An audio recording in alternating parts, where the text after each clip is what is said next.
अस्सलाम वालेकुम फ्रेंड्स, कैसे हैं आप सब? उम्मीद करते हैं आप सब ठीक होंगे। अल्हम्दुलिल्लाह मैं भी बिल्कुल ठीक हूँ। Welcome back to my channel. तो फाइनली विंटर्स की वेकेशन वो तो स्टार्ट हो गई है और बहुत से लोगों के बहुत से क्या तकरीबन हर घर में जो है ना नानो ननियाल के घर की तरफ जो है ना वो तफरीह चल रही होगी।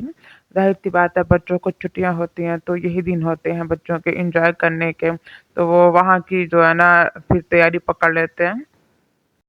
जैसे कि छुट्टियां हो और नानो घर ना जाया जाए, या अगर आप सेपरेट रहते हैं तो दादो घर ना जाया जाए, या इस तरह की ऐसी कोई तफरीह ना की जाए, तो ऐसा तो हो ही नहीं सकता, क्योंकि बच्चों के लिए सबसे बड़ी जो उनकी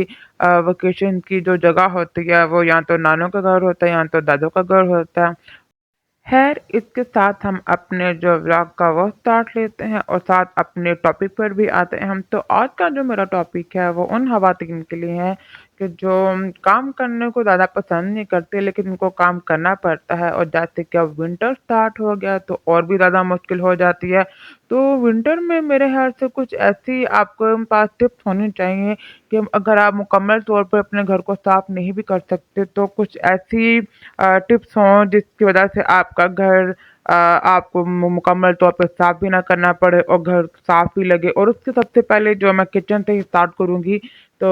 क्योंकि किचन जो ऐसा एरिया है जहाँ पे हमने कुकिंग भी करनी होती है, खाना वगैरह बनाना होता है, तो सबसे पहले जो है ना अपने किचन का जो ऐसा हुलिया यानी अपने चूल्हे से स्टार्ट करें हम। क्योंकि सबसे जो होता है ना कि हमारी कुकिंग का स्टार्ट वहीं से होता है। और चूल्हे को कम से कम साफ रखें अपने, और अपने जो शेल्फ वगैरह है वो साफ रखें, क्योंकि अगर आप अपना किचन प्रॉपर तौर से वो साफ नहीं भी करेंगे तो कम से कम वो नीट तो लगेगा कि आप वहाँ पे खड़े होके काम तो कर सकेंगे। और उसके बाद जो बर्तन आप जो अपने काम करते दौरान थोड़े बहुत यूज़ करते हैं, और अगर आप उनको साथ ही साफ करके रख दें तो आपके लिए काफ़ी ज़्यादा जो बर्तनों का अंबार बन जाता है, उससे काफ़ी आपको जो है ना छुटकारा मिल सकता है। क्योंकि जब बर्तन आप रखते जाएँगे तो फिर काफ़ी जो है ना वो फिर अंबार बन जाता है, और हम जब बाकी सारा काम खत्म करके जब वो किचन में घुसते हैं तो फिर हमारे अंदर इतनी ताकत नहीं होती कि हम जो है ना प्रॉपर तरीके से वो किचन को शुरू करें, क्योंकि काफ़ी काम करने के बाद फिर इतनी हिम्मत नहीं रहती है। तो ये सारी जो चीज़ें होती हैं, ये जो टिप्स होती हैं, ये इंसान के लिए काफ़ी फ़ायदेमंद होती है विंटर्स में। तो मैं इन सारी चीज़ों को वैसे भी फ़ॉलो करती हूँ, और मैं उन ख़वातीन को ये गाइड करने के लिए कह रही हूँ जिनको ज़्यादातर जो काम करने में इंटरेस्ट नहीं है, और आजकल तो विंटर भी है, तो विंटर में ज़रा उनके लिए और भी ज़्यादा मुश्किल हो रही होगी।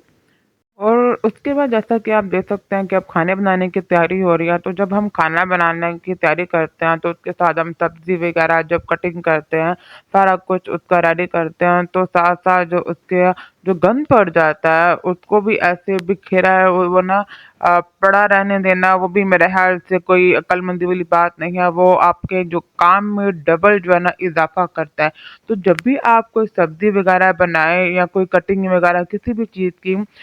करते हैं, अपनी जो सारे इंग्रेडिएंट्स रेडी करते हैं, तो उसके बाद जो आपका जो गंद पड़ जाता है ना, तो वो आप उसको भी साथ ही समेट लें तो ये आप ही का फ़ायदा होगा और आप ही की टाइम की जो है ना बचत होगी। तो उस तो ऐसी चीज़ों को मेरे ख़्याल में हमें वैसे भी अपने नॉर्मल रूटीन में अपनी आदत बना लेनी चाहिए। और मेरी आदत है, मैं कोई भी चीज़ कटिंग करती हूँ या सब्ज़ी बनाती हूँ या कुछ भी ऐसा काम करती हूँ, तो मैं फ़ौरन से अपने जो है ना किचन के जो शेल्फ वगैरह वो साथ ही उसको मैंने क्लीन करना होता है, क्योंकि मुझे गंदे किचन में काम करने की बिल्कुल भी आदत नहीं है। और उसके बाद आपका जो बिस्तर का है यानी आपका बेडरूम, मेरे मुताबिक एक बेडरूम और एक किचन ये मोस्ट जो है ना हमारी यूज़फुल यानी यूज़ की जाने वाली वो जगह होती हैं, या घर के जो मेन जो पार्ट होते हैं। तो सबसे पहले जब आप या तो किचन और या तो अपना बेड जो है ना वो बना लें तो आपके लिए बहुत ज़्यादा फ़ायदा होगा। जब आप उठते हैं तो उठने के बाद आप अपना बेड बना लें, अपना ब्लैंकेट वगैरह समेट के अपना जो बिस्तर सेट कर लेंगी। तो सबसे इम्पोर्टेंट जो पार्ट होता है आपके रूम की सफाई का, तो वो मेरे ख्याल से यही होगा। और उसके बाद जब आप काम वगैरह करके थक जाएँगी, تو اس کے لیے ابھی آپ اپنی جو فریشمنٹ کے لیے ایسی کوئی طاقت والی چیز، یا ابھی آج کل جو ہے نا اورنج وغیرہ کافی اچھے آئے ہوئے ہیں، تو میرا دل کیا کہ میں کیوں نہ اورنج کا جوس بنا کے پی لوں، کیونکہ کافی انرجی جو ہے نا وہ ڈاؤن ہو چکی تھی، تو اپنے آپ کو چارج کرنا بھی تو ضروری ہوتا ہے نا سارے دن کے کام کے لیے، تو ساری ذمہ داریوں کے لیے۔ تو یہ چھوٹا سا ولاگ میں نے آج بنایا، تو پلیز اگر آپ کو میرا یہ ولاگ اچھا لگا ہو تو please like share and subscribe کر دیجیے گا، اور سردیوں کو خوب سارا انجوائے کر دیجیے گا۔ اللہ حافظ۔